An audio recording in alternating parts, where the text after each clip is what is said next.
The Science of Magic with Gwilda Wiyaka is largely an opinion talk show. All opinions, comments, or statements of fact expressed by Gwilda Wiyaka's guests are strictly their own and are not to be construed as those of the Science of Magic or endorsed in any manner by Gwilda Wiyaka, Relmar McConnell Media Company, its affiliated networks, stations, or employees.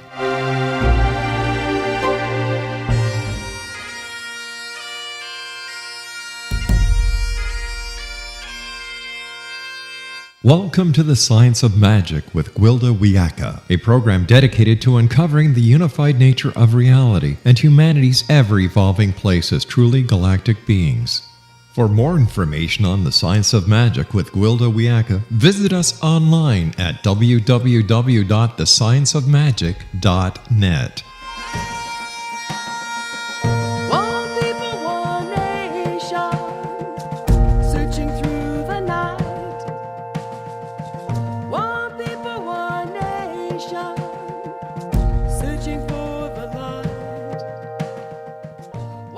Welcome to the Science of Magic, a place where science and magic come together to transform fact into evolving truth. We're proudly coming to you through the leader of paranormal, parapsychology, New Age, alternative health, and spirituality broadcasting, the X-Zone Broadcast Network, xzbn.net, and can also be found on our website, thescienceofmagic.net. I'm your host, Gwilda Wiyaka. This hour we'll be exploring Walk on the Wild Side. I've been blessed with a strong, if petite body, long legs, and a love of walking. I've also been blessed by living close to a country road wherever I've lived for the past 30 years. It was a rare day that I didn't walk for at least an hour at a fast, consistent pace. As a young mother, I wore out countless strollers and baby backpacks. When my children got older, I'd take them for week-long backpacking trips every summer. Wherever I walked, my feet would beat a rhythm, my breath strong and steady, and I'd go into altered space. I'd become one with the loam under my feet, the clouds overhead, the trees and wildlife, and all of nature's glory. The crisp, fresh air nourished me, the sunshine purified my soul as imagination took flight. While walking, melodies would come. In dreams at night, the words were provided. 2 entire albums were composed in this way. While writing a book or designing a curriculum for my school, when I felt blocked or uninspired, I'd put the computer aside and go for a walk. My feet moved of their own accord, my mind wandering. Soon I entered that creative space, receiving the next portion of whatever project I was working on. This love of walking came from an accident in my early 20s. While in college, I was on the gymnastics team. During competition, I damaged my spine. Pain shot down both legs as I crushed a disc in a backwards handspring. I spent a year in a wheelchair as the doctors tried to correct the problem without surgery. Pain was a constant companion as I watched my young body atrophy from disuse. After the inevitable spinal fusion, I had to rebuild my strength. At first, just walking across the room was a challenge. But determined, I persisted. I was unable to return to gymnastics, but I never took walking for granted again. During and after recuperation, I studied with my first shamanic teacher. He explained the meaning of wildlife and omens we came across in nature. Every walk became not only an altered space inspiration, but a wealth of information as the rich omenology supplied by nature unfolded. Anytime I had a problem or a decision to make, going on a walk and observing what crossed my path supplied the answer.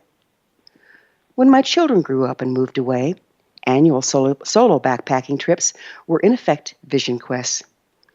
Before going, I'd set the intent as to what I wanted to embrace and then journaled the experience. To this day, the messages continue to unfold. Last winter, I slipped on the ice, fell, and broke my back, and was virtually bedridden for 3 months. As I lay in bed watching the clouds drift by outside the window, I remembered every walk, hike, or backpacking trip I'd ever taken. I returned there in my imagination and found new messages.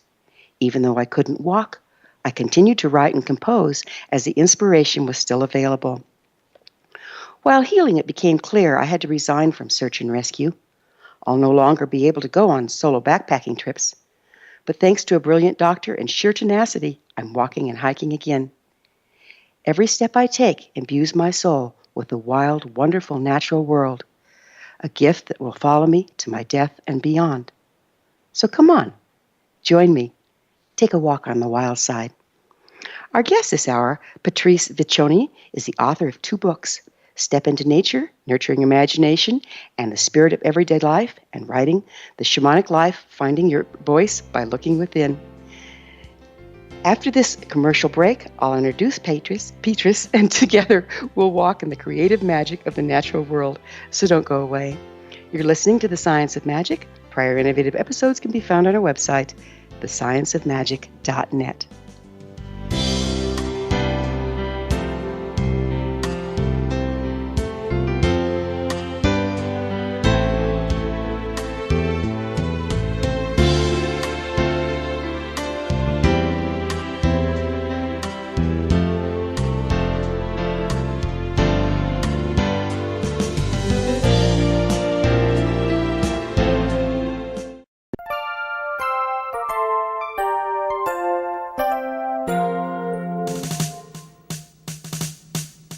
Though the world seems in turmoil around us, let's not lose our way.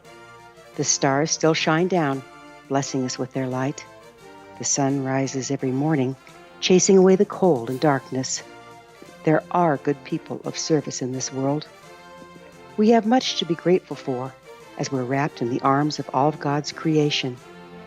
This is Gwilda Wiyaka, host of the Science of Magic Radio, wishing you and yours a very Merry Christmas. I hope your holiday is filled with comfort and joy as you're surrounded by those you love. I'd like to thank all of you for being our loyal listeners on the X-Zone Broadcast Network and for joining us on this grand adventure called life. As the New Year's dawns, let us all stand in truth as we embrace peace.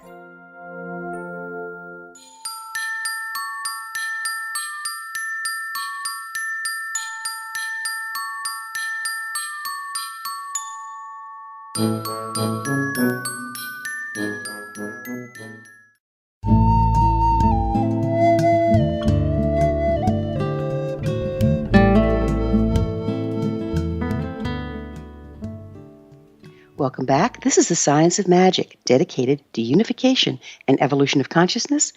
I'm your host, Gwilda Wiyaka. Our guest this hour, Patrice Vecchione, is the author of 2 books, Step into Nature, Nurturing Imagination and Spirit in Everyday Life, and Writing the Spiritual Life, Find Your Voice by Looking Within. Her website is patricevecchione.com. That's PATRICEVECCHIONE.com. Patrice, thank you so much for joining us on the Science of Magic. I'm so happy to be here. Thank you. It's just, this should be fun because we have a love of walking, don't we? Oh, boy, do we. We share that really simple. It's such a simple thing. You know, doesn't require equipment and anything fancy, just 2 strong legs. Exactly. They keep getting stronger if you keep doing it. You know, yeah, exactly. I've always understood, personally, that I run a lot more risk of dying in an automobile accident than by getting eaten by a bear or something in nature. But when I started teaching wilderness survival, I was amazed at how many of my students were terrified of the natural world. What do you think this fear comes from?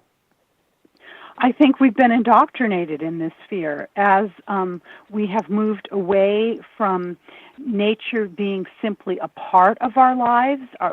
As the cultures have moved into cities and into suburbs, people have become alienated from Mother Earth. And fear is a natural reaction to something you don't understand. Boy, isn't that the truth? Right? If they have never been out in nature, people are more likely to drive a car, like you said, or take a subway and fear nothing than they are to walk in the woods. And I get asked a lot, especially by women, well, how can you do this? How can you walk by yourself? And I look at them and I say, how can I not? Exactly. This I think is traditionally, my first teacher was Lakota. And he said women are of the earth, that they are our connection to the earth. Their power comes from the earth. I find it very interesting that our Western society has created a terror in women to be out in nature by themselves. It's almost as if it's an attempt to disempower. Do you see that? Oh, I definitely see it as an attempt to disempower us. No doubt about it. It's an attempt to separate us from the essence of who we are. Another way of controlling women, which, of course, has now just gotten in the United States stronger with the election of Trump. That kind of separation from source. Yeah, it seems like all of our systems attempt to do that, though, don't they? I think they do. I think they do, except, goddess worship and shamanic worship and the Native American teachings and other Native teachings recognize the natural alignment between women and the natural world. And, nothing bad has ever happened to me out there except an awful case of poison oak. Nothing bad. I encountered... About a month ago, I encountered a mountain lion, and she walked right in front of me, and she went on her way, and I ran into the bushes after her because I wanted to get a better look. And she didn't come out to get me. She didn't want to eat me. She knows humans aren't really the best thing for her. We taste bad. Yeah, especially the shoelaces. My goodness. Have to hack up a shoelace ball, right? Yeah, exactly. How do you see the current environmental crisis relating to our disassociation and disconnection from the earth and our fear of the earth, for that matter? I think it's perpetuating. It's one of those figure eights that one is perpetuating another, and you can allow things to happen to the earth if you have no connection to the earth. I think it's actually horribly simple, that if you don't know something, you don't love something. You have to know it to love it. You have to experience it to love it. So if we're disenfranchised from the earth, then we don't see any reason to protect her. And then you add to that the fear of it. When people fear things, they try to destroy them, don't they? Or control them at very least. Exactly. And control is a form of destruction, Yeah, absolutely. There's a great deal of sensationalism in mainstream media about the dangers of wildlife and the natural world. Sharks are going to eat you if you see one, this kind of stuff. And yet, I've been in waters with sharks, and they, for the most part, have no interest in me except looking at the bubbles, right? From the scuba. So if this is the only input for a large number of us that live in the cities, what effect is it having on our ability to connect with and understand nature? It's depriving us of it, and it's making us think that the natural world is not a part of me. It is not what I come from, and it is harmful and dangerous. So I'm going to stay away, and I'm going to remain in man-made environments. But I think that what I've seen happen with my students is, if we walk in nature, we get reacquainted with something so primal, so primary, our essence, that for many people it becomes seductive, it becomes overpowering, it becomes greater than that which can hold us back. The attraction is greater. In cities, right, the attraction's greater, exactly. And even in cities, people who, I was just in New York City, which is the place of my birth. I was there a few weeks ago. And I walked to Central Park, or I walked to Fort Tryon Park, or I walked, along the Hudson or the East River. Even in cities, there are places where we can go. And it's so obvious if you pay attention, and it's so quick.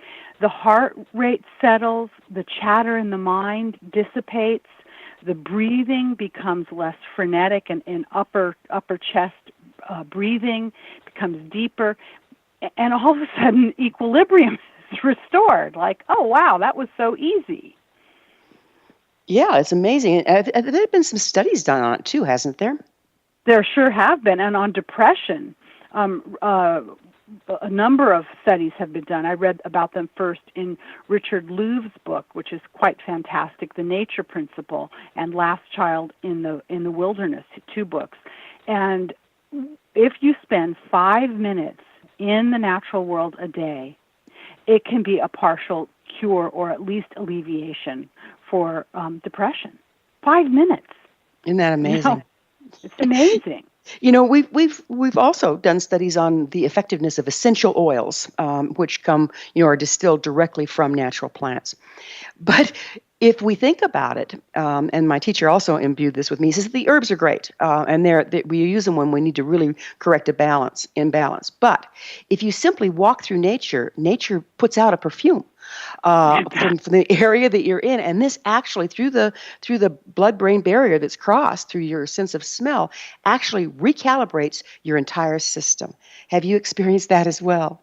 Oh, absolutely. I walk in a place where there are Monterey pines, and the scent itself restores my sense of balance.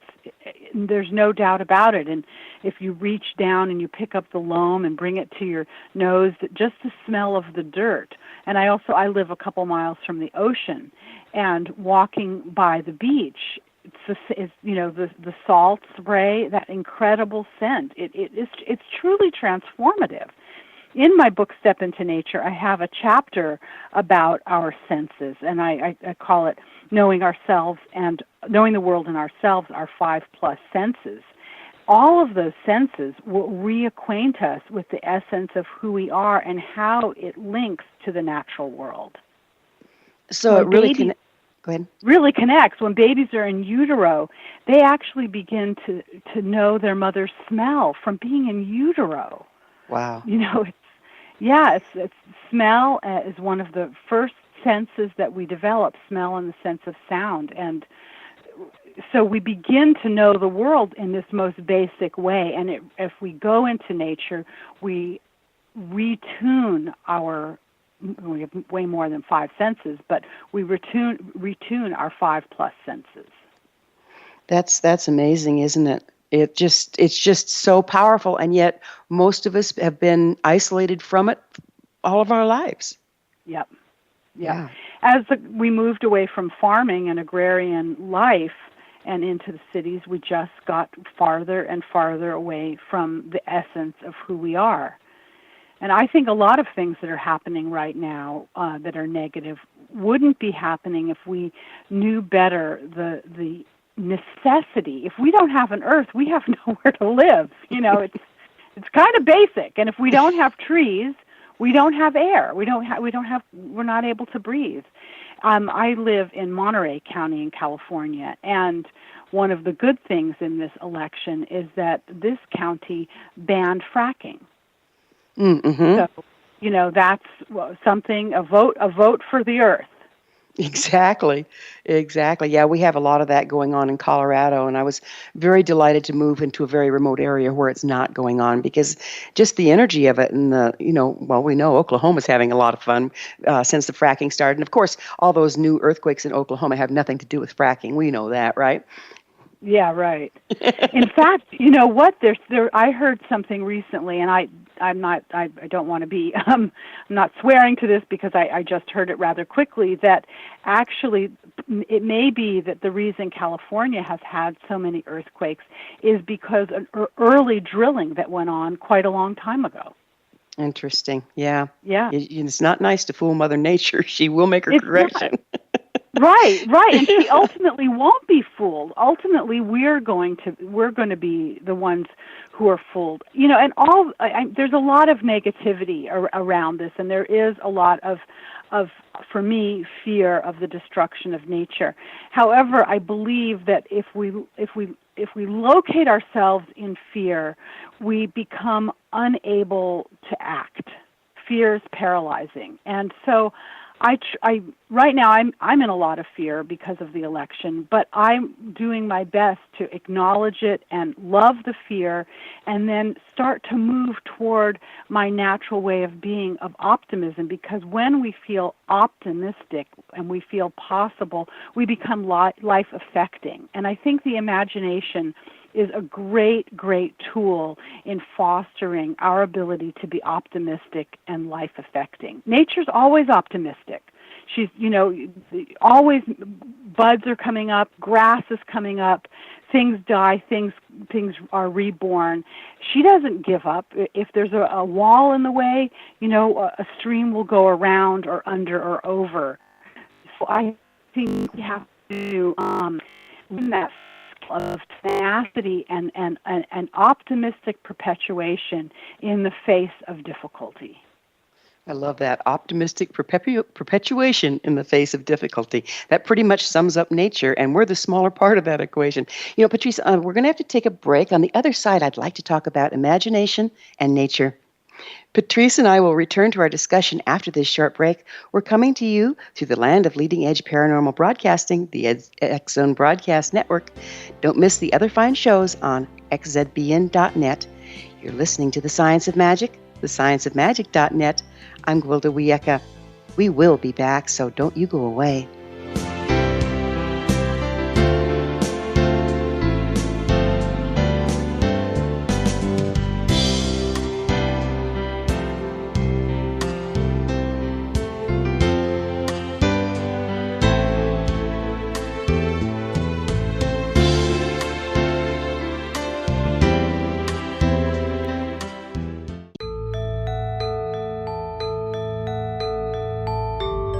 Hi, I'm Gwilda Wiyaka. Did you know that shamanism has been around for 50,000 years and practiced by all indigenous cultures? These ancients understood there's more to healing and health than just the physical.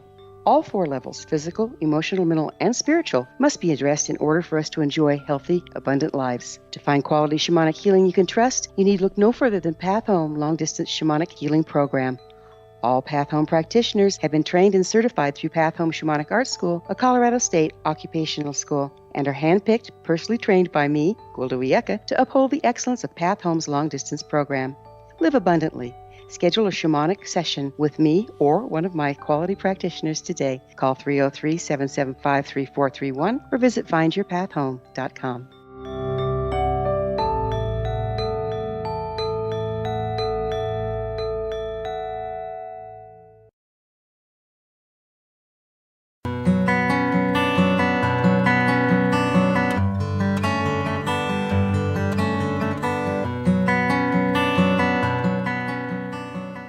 Welcome back. This is The Science of Magic, a place where magic and science come together to promote enlightenment.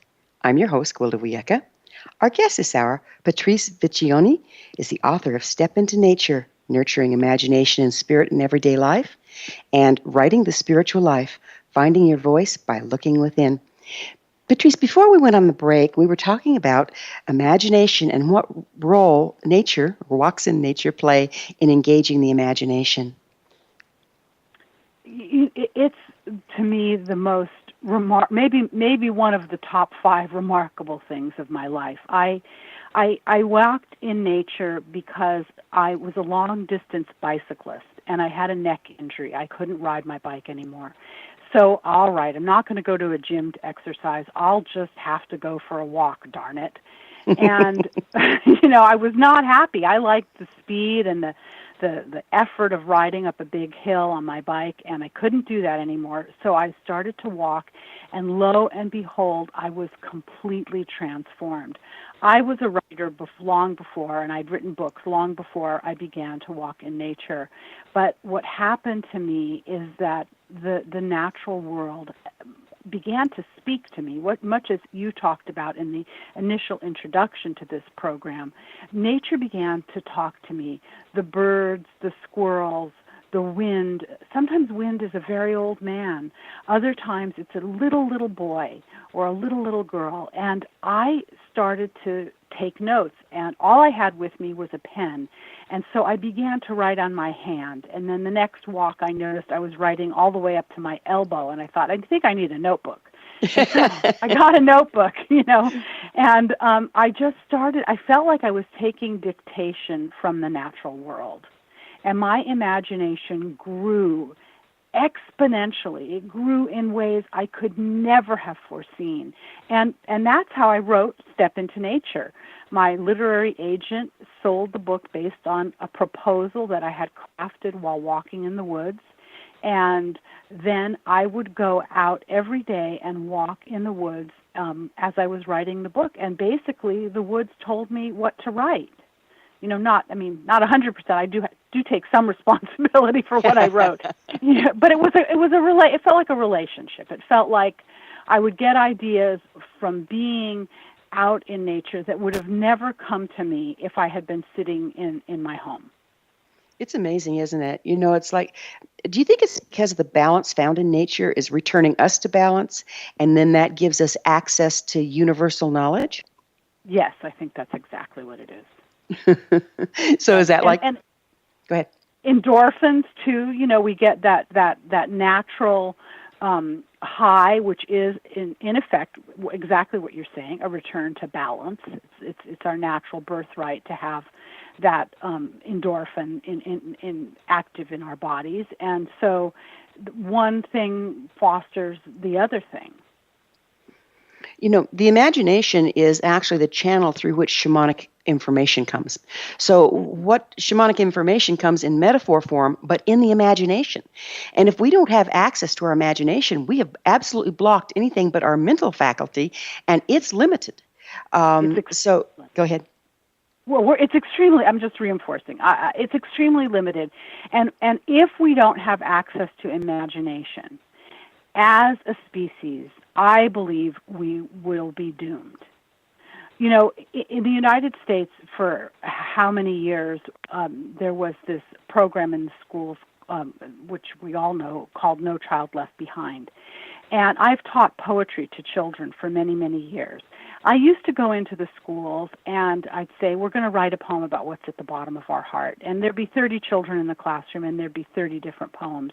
Well, once No Child Left Behind really became entrenched, and along with it the ideas that knowledge can be tested, we will test your knowledge, you will be graded on what you know or don't know, and there's only one right answer. Once that took hold, that mentality took hold, children were not writing poems anymore.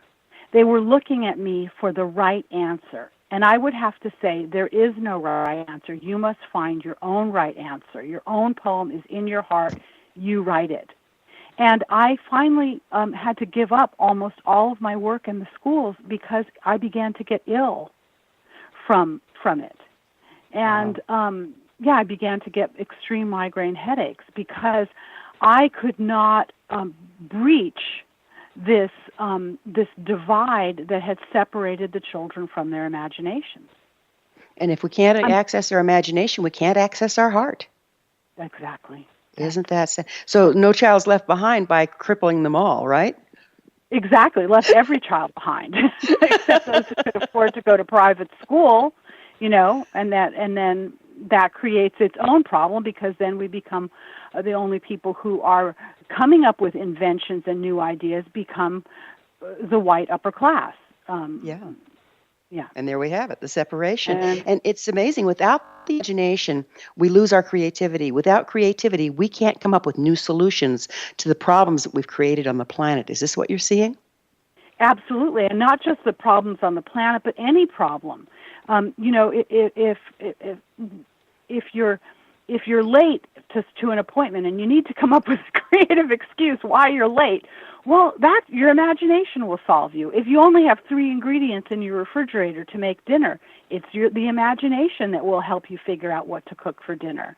If you want to make somebody fall in love with you, it will be your imagination that will give you ideas to send cookies by mail or whatever it is. So, and invention, science, medical, we need imagination for everything, even things we don't even think about. We need the imagination. It's basic. It's so basic. And if we don't love, if we don't have imagination, and like you're saying, then we don't have the capacity to love, well, then who are we?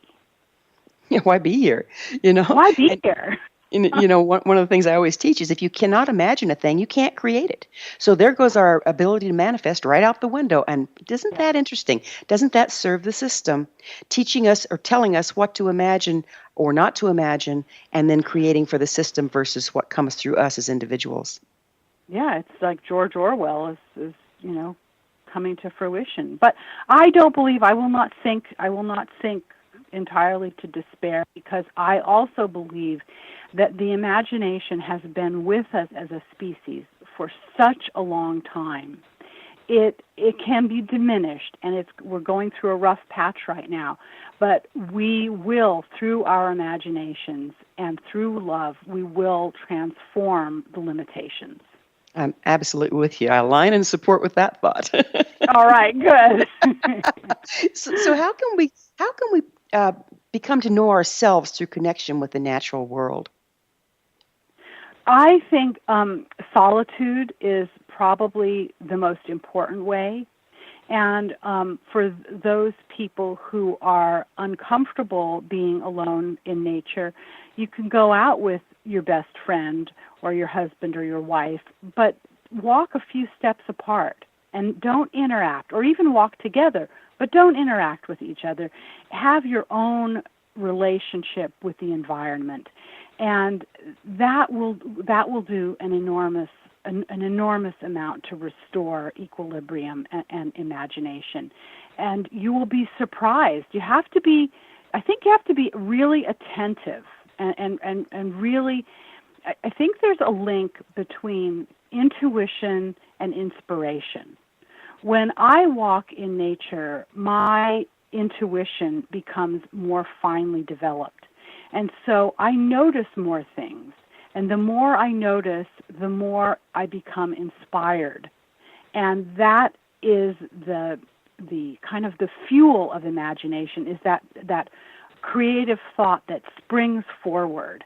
And that comes for me through solitude in nature. I used to take my shamanic students out it was a 2-year program, and is a 2-year program. And in the summer there was Vision Quest, and there was the nature program. And the nature program, I'd take them out camping for a solid week. And we'd go for walks together because a lot of them were afraid. But again, we would walk in silence, and I'd say, set a question. Here's the question we're going to work with today. Then just observe what goes on around you. And then that evening around the campfire, we'd talk, and it was amazing, the knowledge that came through more than one person doing that, and the synchronicity between the two. Have you experienced that? Well, that's the other amazing thing, isn't it? The sense of synchronicity.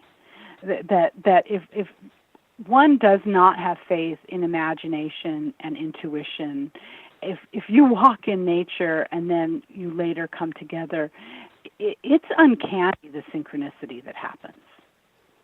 Yeah, and you see totally different omens and come with the same synchronistic thought train, if you will. Yeah. And it proves to me over and over again, the God or Great Spirit or what anybody wants to call it, a sense of being connected to the larger essence. My father died almost 2 years ago, and I greatly miss him. And just 2 weeks ago, I did a performance about women. It's called Words Dressed and Undressed. It's a one-woman show. And right before opening night, and I had 4 shows, and they had all sold out, and right before opening night, about an hour before, my watch stopped. Now, I was not happy. It was a watch my father had found and given me, and I was reliant on that watch for the show. It didn't start. Okay, well, I took it off. And 20 minutes before the next show, the watch started again. Whoa. Now, if that wasn't my dad saying, I'm going to hold time steady and still for you, and now, okay, let's go ahead. I mean, it was just an incredible, and I don't think that if I hadn't been spending so much time in nature over the past 10 years, I don't know that I would have really even come to that realization. It's I would amazing. just thought, I need a new battery for my watch. Right. Right? The concrete solution. Right. So as we get more attuned to nature, don't we start to notice the dissonance around us more and get a sensing of where we need to be and when we need to be there in proximity to it? Yes, absolutely. I think that's about the awakening of the intuition. It's like we become alert to things that we weren't alert to before. And that's an amazing tool that we all right now can really benefit from honing. It's so important because things are changing so rapidly. We can't rely on the way it's been before. We need our intuition to navigate now, don't you think? Oh, I think it's absolutely imperative. We need metaphoric thinking. We need imagination. We need intuition. Those are going to be our greatest guides in moving through this time. Well, we can rejoice the times are what they are because the old is falling apart, and we're being given these tools by people like you to find our way into the new. We're going to have to take another break here. Patrice and I will be back shortly. You're listening to The Science of Magic, thescienceofmagic.net, the place where altruistic professionals of science and the esoteric create common ground for the betterment of our world. We're brought to you by the leader in paranormal, spirituality, alternative health programming, the X-Zone Broadcast Network, xzbn.net. Don't miss the other fine programs and hosts on the X-Zone.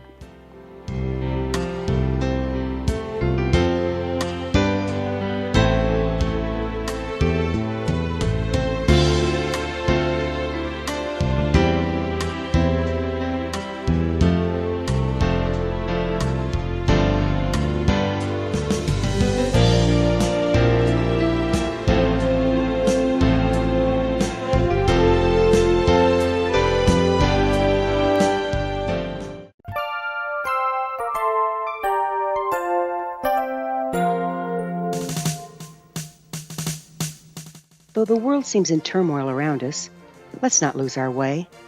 The stars still shine down, blessing us with their light. The sun rises every morning, chasing away the cold and darkness. There are good people of service in this world. We have much to be grateful for as we're wrapped in the arms of all of God's creation. This is Gwilda Wiyaka, host of the Science of Magic Radio, wishing you and yours a very Merry Christmas. I hope your holiday is filled with comfort and joy as you're surrounded by those you love.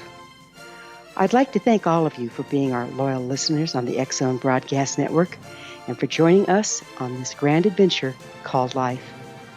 As the New Year's dawns, let us all stand in truth as we embrace peace.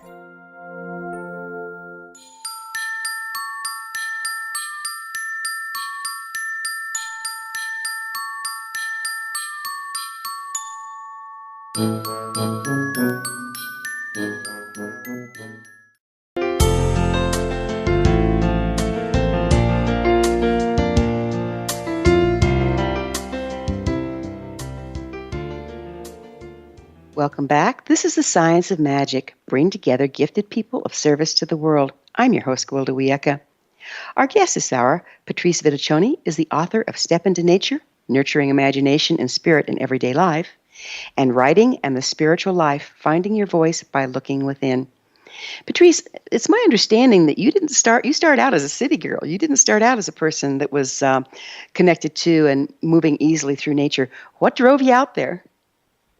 I live in Monterey, California. I'm from New York City, and I was one of those people who was afraid of nature, especially afraid of being alone in nature. And I like to exercise. I like to get my heart rate up. And so after having a neck injury, being unable to ride my bike long distances, I started to walk in nature. My husband, before he was my husband, he has been a nature boy all his life, and he also helped to get me out the door. And we would go to the Sierra, up to the high country, and I fell in love with the beauty there. I can't be there because the elevation doesn't set well with me, but I sure did appreciate the beauty in those crystalline lakes and the simplicity of it, really. How has your Earth connection changed you and your view on reality? I've always been an optimist, but I think my connection to the natural world has made me more resilient, more optimistic. You look at destruction in nature, either from fire or drought or just the seasons, and then you see the return. And so I think being in nature has made me feel like, well, if the trees can do that, and they've been doing it for ever since the earth began, well, why can't I? What's limiting me? And I have learned to feel less limited. Mm.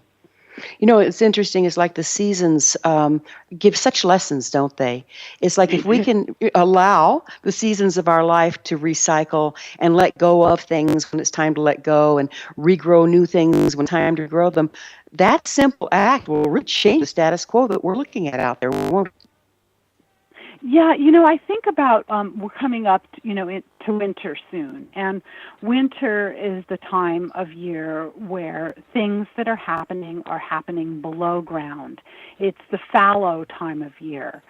The poet Theodore Rusky said that in the roots all flowers hold the light, which is such a beautiful line. But in winter, the roots are they're of course hidden, and there are no blossoms.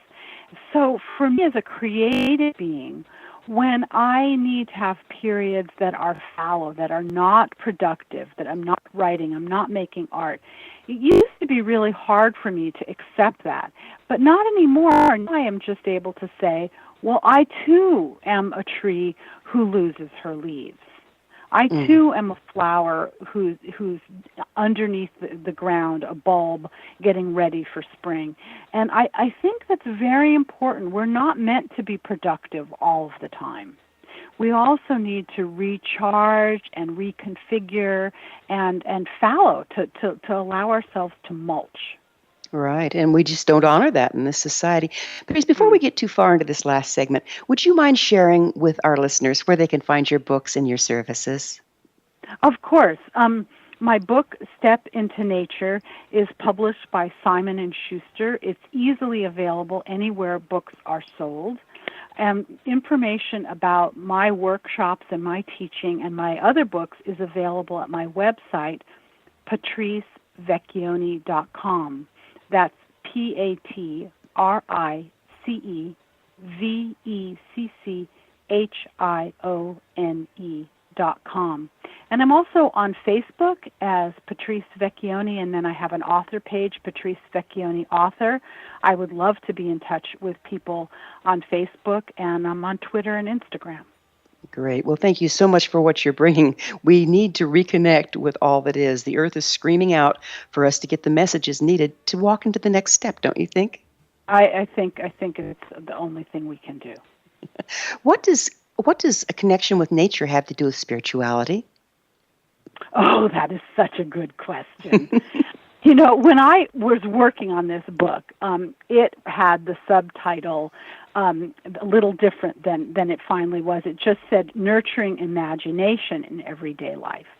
And I turned in my manuscript to my editor, and after all of the work that she did on it, it came back with a new subtitle, which is Nurturing Imagination and Spirit in Everyday Life. And I was a little bit miffed.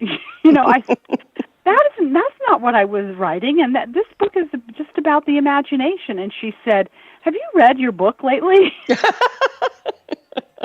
She was great. She was a fantastic editor for this book. And I said, well, what are you saying? She said, it has spirituality all over it. And see, for me, I link imagination and spirituality so much that I really wasn't cognizant of the distinct part of the book that is spiritual. But, for me, when I despair in my in belief in a greater essence of life, whatever one wants to call it, God or Great Spirit, I go to nature and my belief is reaffirmed. It's reaffirmed by the sky. These are not man-made things. The sky, the earth, the stars, the moon, the supermoon we've just had, the trees. These are made by something far greater than the human, and they're not made by coincidence either. I'll never believe that coincidence could make a blue sky. And there's something greater at work than any of us understand.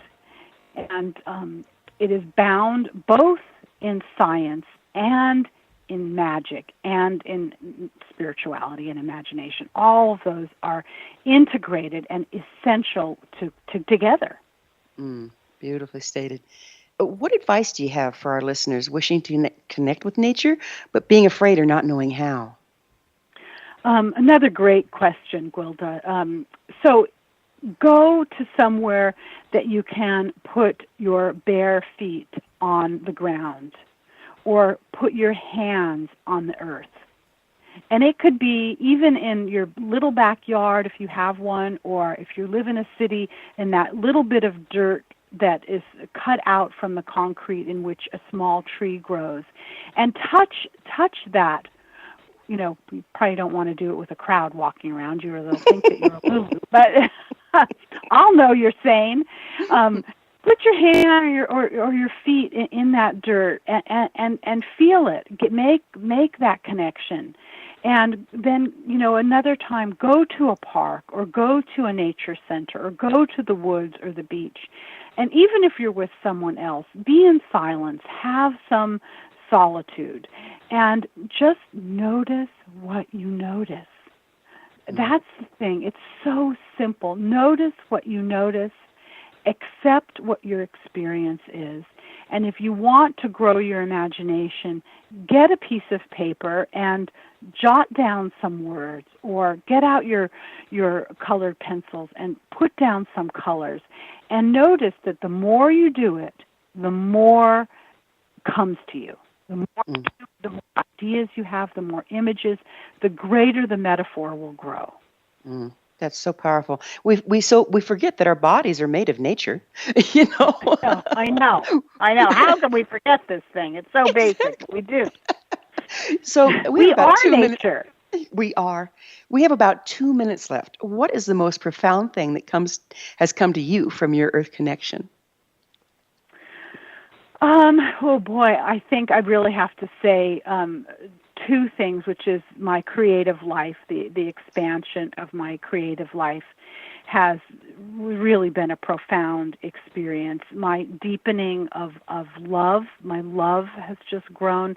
And lastly, since the death of my father, I go to nature to maintain a relationship with him, and it is so.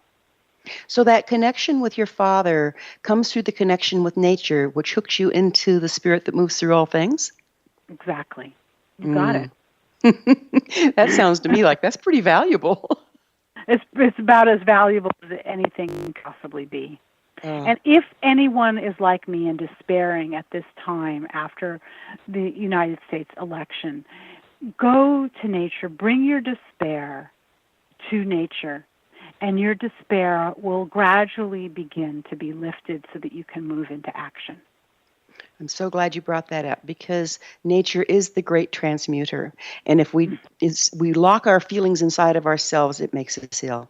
But if we go to nature, she gladly takes them on and transmutes them and rebalances our lives. Is that your experience? Yes, often. Very, very often. It's taken a few more walks than usual after the election, but I keep walking. It's going to take a few more walks, I think. Well, Patrice, may you keep walking for years and years to come and bringing your beautiful gift into the world. Thank you so much for being with us. Thank you, Gwilda. Our guest this hour has been Patrice Vecchione, author of Step into Nature, Nurturing Imagination and Spirit in Everyday Life, and Writing and the Spiritual Life, Finding Your Voice by Looking Within. Her website, patricevecchione.com. This has been The Science of Magic. Remember, you can always listen to past thought-provoking episodes on our website, thescienceofmagic.net. Don't forget to join us on our next episode. Until next time, dear ones, may you be blessed with knowledge and comforted with love as you take a walk on the wild side.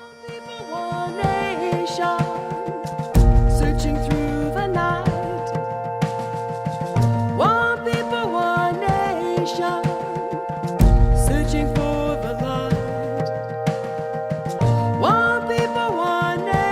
Nonfiction.